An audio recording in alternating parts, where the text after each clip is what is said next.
Muy bien, hola a todos y bienvenidos al canal, yo soy Santiago Costa y en este video vamos a hablar de hemostasia. En particular vamos a hablar de lo que es la hemostasia primaria, es decir, los primeros pasos que ocurren para hacer este proceso que ya vamos a entrar en un segundo a explicar qué es la hemostasia. En particular vamos a hablar de 5 puntos clave, la importancia, es decir, esto por qué lo debemos saber, su definición, vamos a hablar también un poquito de la etimología aquí, el contexto y el proceso, es decir, esto exactamente cómo se lleva a cabo, que esto es frecuentemente lo que sale en los exámenes, la correlación clínica, que esto sale en exámenes más avanzados como exámenes de residencia, y pues es importante para la vida, y después al final unas preguntas de repaso. ¿Listo? Acuérdense que tenemos en la descripción unas estampillas de tiempo que los pueden llevar directamente a cada uno de estos momentos del video en caso de que estén interesados en hacer eso.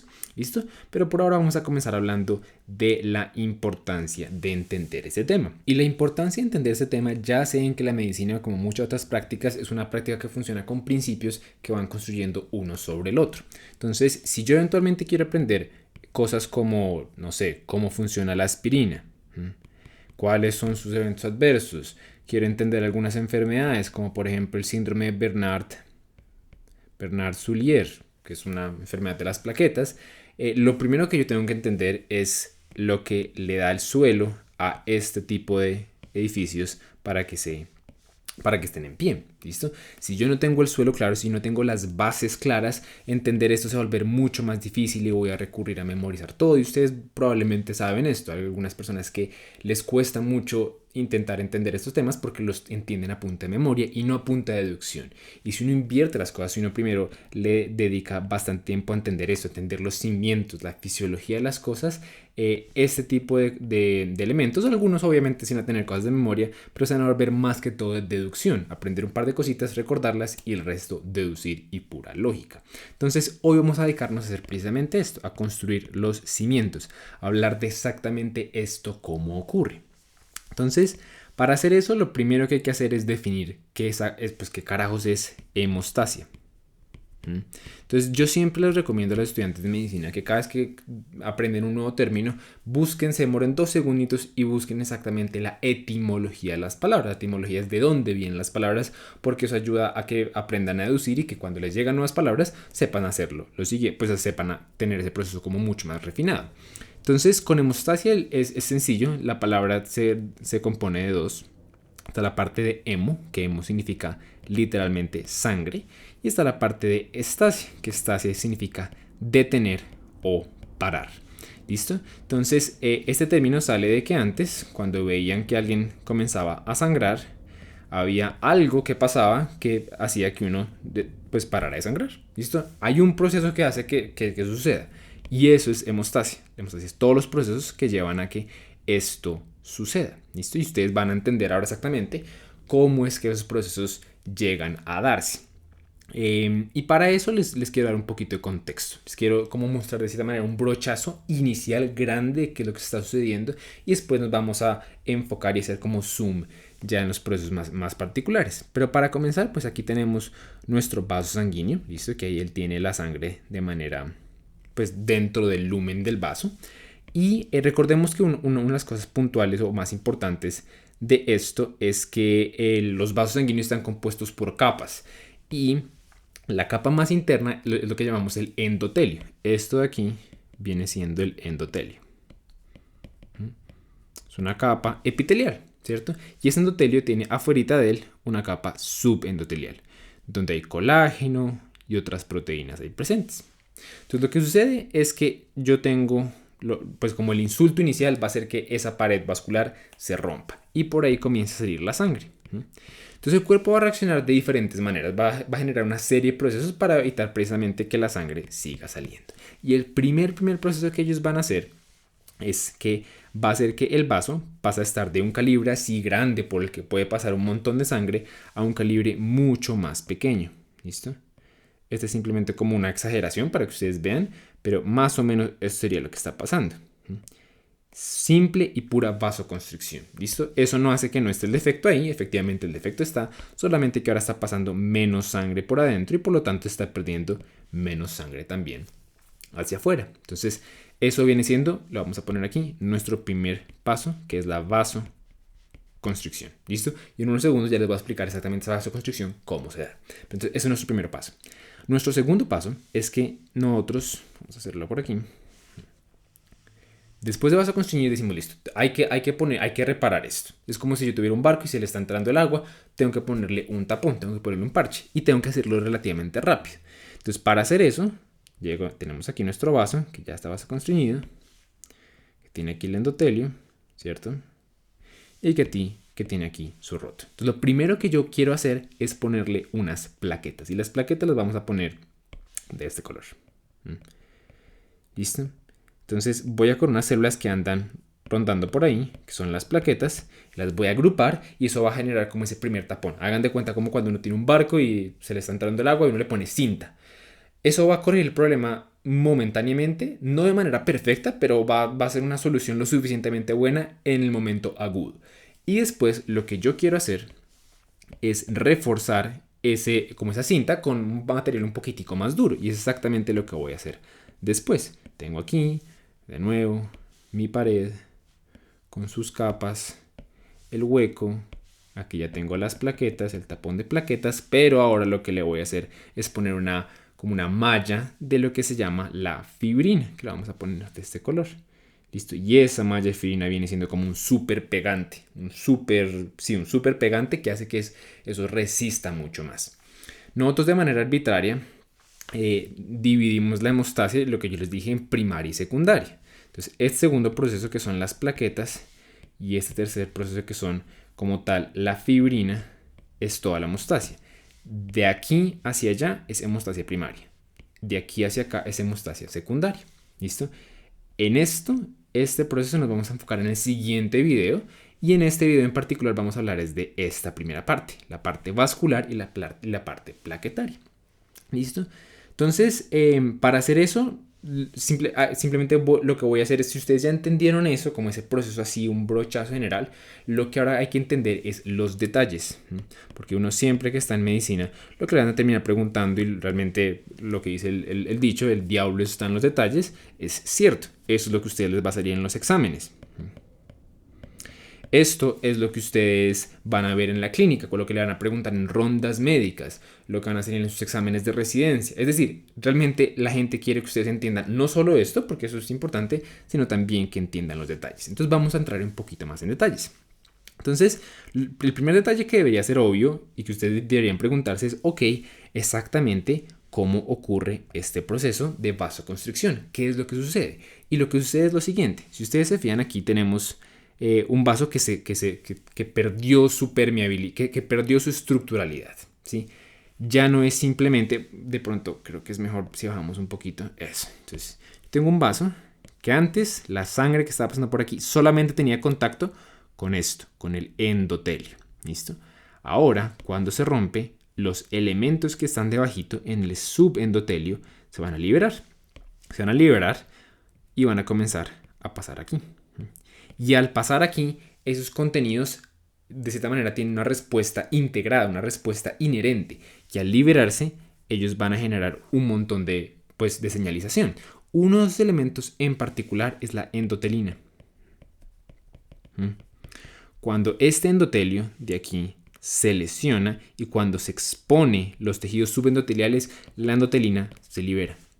Y la endotelina es el principal mediador, el mediador más rápido que causa esa vasoconstricción. Entonces, primer detalle clave a llevarse de todo esto, que la endotelina es el mediador de este proceso. ¿Listo? Ahorita vamos a ver otro en particular que también ayuda a ese proceso de vasoconstricción, pero es un poquito más tardío. Bien, entonces, primer detalle que ya puntualizamos. Ahora vamos a hablar exactamente de listo. ¿Cómo ocurre esto de aquí? ¿Cómo ocurre el tapón de plaquetas? Y para entender eso, lo que tenemos que entender es que ese tapón, voy a borrar esto aquí un segundo, ocurre en 3 fases distintas. Una fase inicial, que es de iniciación, que a veces ustedes también lo van a encontrar como adhesión plaquetaria. Después una fase de activación. Y finalmente, una fase de agregación. Que básicamente es lo siguiente. Yo tengo aquí mi vaso, el subendotelio y debajito. vamos a pintarlo aquí varias veces. Chan, chan, chan, chan. ¿Listo? Entonces lo que va a suceder al principio es simple y llanamente que las plaquetas llegan y se pegan aquí. Se pegan ahí. Y ya, punto. Se pegan. Después, estas plaquetas lo que van a hacer es van a comenzar a liberar unos factores, que ya vamos a puntualizar, que van a llamar más plaquetas. Las plaquetas en la fase de activación se van a activar y al activarse las plaquetas por aquí, las plaquetas que están llegando al sitio, van a comenzar a cambiar de forma. Una forma un poco más grande, elongada, capaz como de llenar más espacio. ¿Listo? Y no solo eso, sino que van a comenzar a secretar más y más moléculas para llamar más y más plaquetas. ¿Listo? Y para que ellas también como que vayan volviéndose más, como que cambien su estructura para ser más capaces de ocluir ese sitio. Y ya en la fase final de agregación, todas las plaquetas que estaban por ahí unidas van a generar un tapón sumamente fuerte. ¿Listo? Para prevenir que la sangre siga saliendo. De nuevo, esto no es perfecto, pero es una solución bastante buena en el corto plazo. Entonces, ahora veamos exactamente estas fases de iniciación o adhesión, activación y agregación. Sean dónde están los detalles o cuáles son los mediadores, que es realmente aquí lo importante. Para eso les traje esta gráfica de aquí. ¿Listo? Entonces, esta gráfica de aquí, de nuevo, básicamente nos dice lo mismo. Aquí tengo el endotelio, que es esta capa aquí como anaranjada. Y esto de aquí es el subendotelio, con todos los componentes del subendotelio, como el colágeno. Entonces, ¿qué es lo que sucede? En la fase de iniciación, las plaquetas que iban andando por ahí, que usualmente se chocaban con el endotelio y se chocaban con el endotelio, pero no pasaba absolutamente nada porque ese endotelio no tenía receptores que hicieran que ellas se pegaran. El subendotelio sí. Entonces voy a hacer un poquito de zoom aquí. Entonces, estas plaquetas que andaban por ahí volando, al exponerse el subendotelio, ellas van a encontrar moléculas a las cuales se pueden pegar en ese subendotelio. Ellas se pueden pegar de dos formas, realmente. La primera forma es directamente al colágeno. Entonces ustedes ven aquí, estas son las fibras de colágeno. Entonces ellas pueden, eso no está mostrado en la gráfica, pero ellas pueden llegar y pegarse aquí directamente al colágeno a través de un receptor que se llama la glicoproteína 1A, 2A. Entonces esa es nuestra primera proteína importante, glicoproteína 1A, 2A. Con esa glicoproteína, las plaquetas se van a pegar directamente al colágeno del subendotelio que está expuesto. La segunda molécula importante aquí es la que nos están mostrando acá, que es la glicoproteína, ya no 1A, sino 1B. Esta glicoproteína 1B también se apega al subendotelio, pero a través o utilizando como un intermediador. ¿Listo? Ese intermediador es otra proteína que va andando por ahí por la sangre que se llama el factor de von Willebrand. De una vez les aclaro, esa nomenclatura que ustedes van a encontrar así de factor de yo no sé quién, o factor de Hagemann, o factor de Stuart. Factor, cada vez que nosotros hablamos de factor, realmente es un nombre que le decimos a las proteínas. Y ya, yo no sé por qué se inventaron eso, pero les dicen así.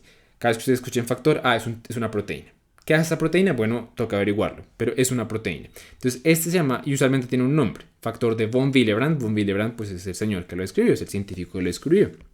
¿Listo? Entonces, el factor de von Willebrand lo que hace es que el de nuevo va por ahí, por la sangre, va viajando, y cuando él encuentra un pedazo de colágeno, también se le pega. ¡Pum! De inmediato. Entonces, ustedes aquí están visto, todos estos son fragmentos que iban solubles en el plasma de von Willebrand, que una vez encuentran un poquito de colágeno, ¡pam!, se le pegan. ¿Listo? Y ya una vez pegados ellos, ahí se les puede pegar esta glicoproteína, la glicoproteína 1B. Bien, ahí se pega la glicoproteína y eso hace el resultado final de que las plaquetas se adhieran. De ahí el nombre de primera fase de adhesión. Una vez se adhieren, al activar estos receptores, o sea, estos receptores pegarse a su ligando en particular, va a hacer que la plaqueta comience a activarse y comience a secretar moléculas. ¿Listo? Entonces las plaquetas, como ustedes deben saber, tienen dos tipos de gránulos, los gránulos densos y los gránulos alfa. Eso por ahora no me importa. Lo que me importa es que ustedes entiendan que esos gránulos tienen moléculas. Y al ocurrir estas uniones entre ligando y receptor, esas moléculas van a comenzar a liberarse. ¿Listo? Hay unas 3 moléculas, 4 moléculas que me importa que ustedes entiendan. La primera de ellas es el ADP, la segunda es el calcio y la tercera es el factor activador de plaquetas. ¿Listo? Y todas estas moléculas van a ser bastante importantes, pero en la que me quiero centrar realmente es en esta, en el ADP. Porque el ADP va a ser realmente la molécula clave aquí para que todas las demás plaquetas que van viajando por ahí se activen a su vez. Entonces, ¿cómo va a suceder esto? Voy a hacer un poquito zoom por aquí. Entonces, el ADP llega y se va a pegar a su receptor. Se llama el receptor de ADP. Ojo, ese receptor también recibe el nombre, y es un nombre que ustedes van a escuchar bastante en la clínica, del receptor P2Y12. ¿Listo? Tremendamente importante. Ya les cuento en unos minutos por qué es tan importante. Entonces, el receptor P2Y12.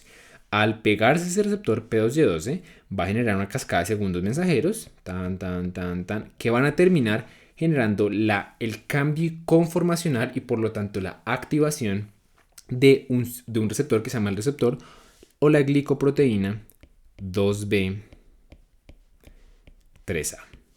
¿Listo? La glicoproteína 2B3A que está aquí. Esta va a ser clave cuando hablemos de la agregación plaquetaria. Ese realmente es el receptor clave de la agregación plaquetaria. ¿Listo? Pero entonces, por ahora, quitémosle un poquito de zoom y tengan en cuenta eso. Lo otro que va a ser resultado de activar este receptor de ADP es que se aumenta la expresión de esta enzima, la COX o la ciclooxigenasa. La ciclooxigenasa lo que va a hacer es metabolizar un producto, un fosfolípido de membrana, que es el ácido araquidónico, a un producto que se llama el tromboxano A2. Y ese tromboxano A2 va a ser liberado. ¿Listo? Entonces, en resumen, lo que está sucediendo es las plaquetas que se pegaron al subendotelio liberan un montón de factores. El más importante de ellos, ADP. ¿Listo? Ese ADP se pega al P2Y12, genera una cascada intracelular que activa la glicoproteína 2B3A y la enzima COX para producción de tromboxano 2. Entonces, si eso ya está claro, pasemos a hablar de, bueno, exactamente para qué me sirven este receptor, esta glicoproteína 2B3A y el tromboxano A2.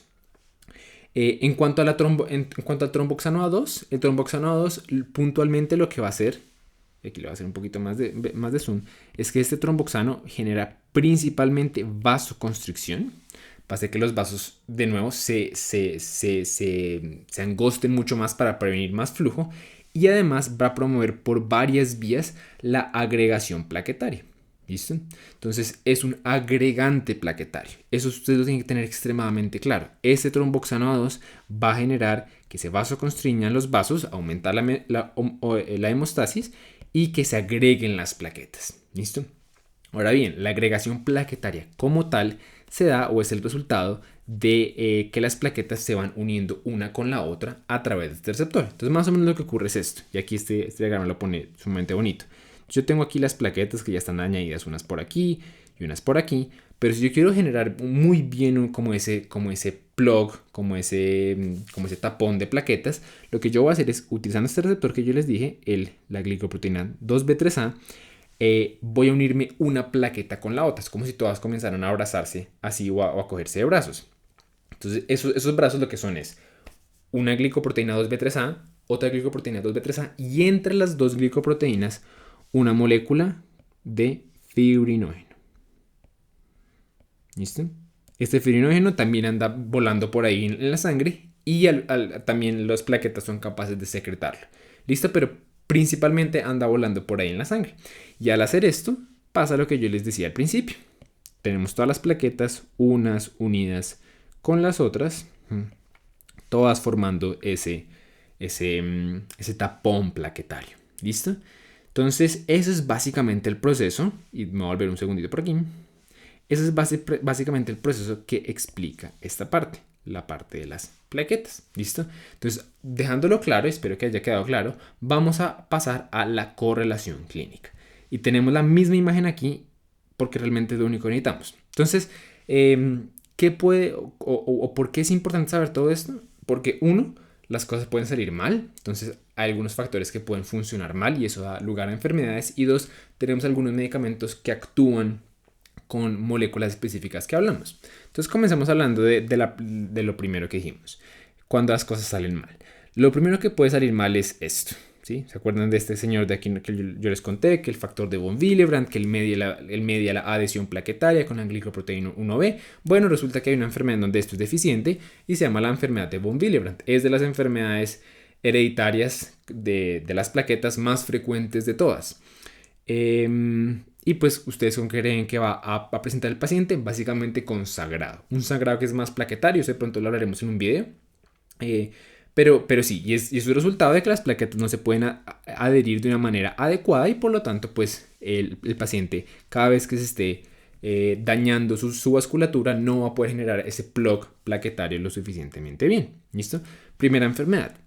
Una enfermedad similar en cuanto a la parte sangrado es la deficiencia de esta molécula de aquí, la deficiencia de la glicoproteína 1B. Esto se llama el síndrome de Bernard-Soulier.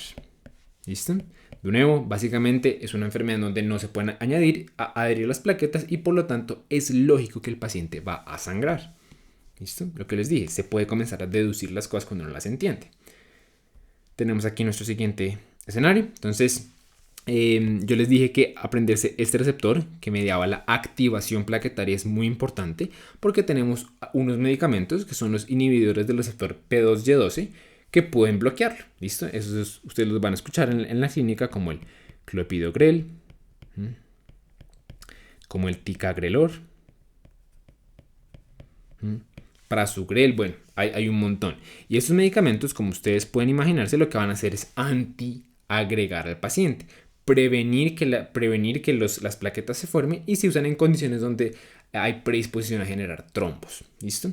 Entonces, esa es la razón por la que estos medicamentos funcionan, porque bloquean un paso fundamental en la producción de las plaquetas. Un evento adverso del uso de esos medicamentos es que el paciente sangre más de lo normal o que pueda sangrar de una manera desmesurada o que no se controle adecuadamente en caso de un accidente. ¿Listo? Entonces, ahí está la parte del P2Y12. También tenemos unos medicamentos que bloquean la glicoproteína 2B3A, se llama el apiximab. Hay otros, pero el apiximab es el más importante de ellos. Y el último, probablemente el más frecuente de todos, el que bloquea esta enzima de aquí y por lo tanto tumba la producción de tromboxano A2, que como ustedes deben saber es la aspirina. ¿Listo? Es exactamente esta la razón por la que la aspirina se llama un antiagregante plaquetario y se usan en condiciones donde uno no quiere que los pacientes formen trombos plaquetarios, como en los infartos de miocardio, que pues esas son las causas más frecuentes de que alguien se infarte, de que se exponga el subendotelio de una placa aterosclerótica y ahí se forme un trombo de plaquetas. ¿Listo? Entonces, esas vienen siendo nuestras correlaciones clínicas más importantes. Ahora sí, con eso claro, pasamos a nuestras preguntas de repaso. La primera pregunta es: ¿cuál es la sustancia que promueve la vasoconstricción inicial? Entonces, si ustedes quieren darle pausa a estas preguntas para responderlas, pueden hacerlo. Yo voy respondiendo una por una. Entonces, acordémonos, la sustancia de la vasoconstricción inicial es la endotelina. De la vasoconstricción más posterior, como que ocurre un poquito después, acordémonos que es el tromboxano A2. Hay otras moléculas, sí, por ejemplo la epinefrina también ayuda un poquito y también se libera de manera local, ¿listo? Pero puntualmente acuérdense, endotelina y tromboxano A2, ¿listo? Esta va primero, esta va después, pero esto es un poquito más fuerte. ¿Cuáles son los mediadores de la adhesión plaquetaria? Bueno, entonces recordemos que los mediadores de la adhesión plaquetaria básicamente son, por un lado, la glicoproteína 1A, 2A, que se pega directamente al colágeno. Por otro lado, voy a correr un poquito para aquí, tenemos la glicoproteína 1B, que no se pega directamente al colágeno, sino que ella utiliza como puente entre ella y el colágeno el factor de von Willebrand. ¿Listo? ¿Cuál es el receptor principal involucrado en la activación y en la agregación plaquetaria? Entonces recordemos que para la activación plaquetaria el receptor más importante es el P2Y12, inhibido por el ticagrelor, el clopidogrel, y para la agregación plaquetaria tenemos la glicoproteína 2B, 3A, que es bloqueada por el apiximab. ¿Listo? ¿Cuál es el rol del tromboxano A2? Ya lo dijimos, es básicamente promover la vasoconstricción y la agregación plaquetaria. Y en medicamentos antiplaquetarios, ya hablamos uno de la aspirina, bloquea precisamente la producción de ese tromboxano A2, inhibe la ciclooxigenasa. Ya hablamos de los inhibidores P2Y12, como el ticagrelor y el clopidogrel. Y ya hablamos de la apiximab, que bloquea la glicoproteína 2B3A. Eso fue básicamente un brochazo grande, detallado, importante, dándoles un poquitico de clínica de la hemostasia primaria. Nos vemos en el próximo video donde hablaremos de la cascada de la coagulación.